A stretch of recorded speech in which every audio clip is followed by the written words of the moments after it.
बातमी सांगलीमधली आहे। सांगलीमध्ये काँग्रेसच्या इच्छुक उमेदवारांच्या मुलाखती सध्या सुरू आहे। जिल्हा परिषद आणि पंचायत समिती निवडणुकांच्या अनुषंगाने इच्छुकांच्या मुलाखती घेतल्या जात आहेत। जिल्हा परिषदेचे 61 गट असून पंचायत समितीच्या 122 जागांसाठी या मुलाखती होत आहेत। विशाल पाटील, राजेश नाईक यांच्या उपस्थितीत या मुलाखती पार पडत आहेत। एमआयएम जिल्हा परिषद निवडणूक लढवणार असून 15 जिल्ह्यांमध्ये जिल्हा परिषद निवडणूक लढवणार असल्याची माहिती एमआयएमचे नेते आणि माजी खासदार इम्तियाज जलील यांनी दिलेली आहे।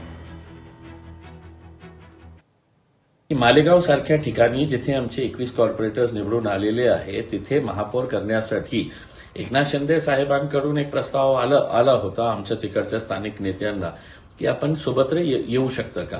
आमचे तिकडचे स्थानिक आमदार जे आहे मुफ्ती इस्माईल साहेब आणि खालिद परवेज साहेब जे आमचे जिल्हा अध्यक्ष आहेत त्यांनी ठामपणे नकार देऊन पत्रकार परिषद घेऊन सांगितलं की आम्ही भाजपसोबत जाणार नाही आणि एकनाथ शिंदे साहेबांची शिवसेनेसोबत जाणार नाही। लोकशाही मराठी ऐका, पहा, जागरूक रहा।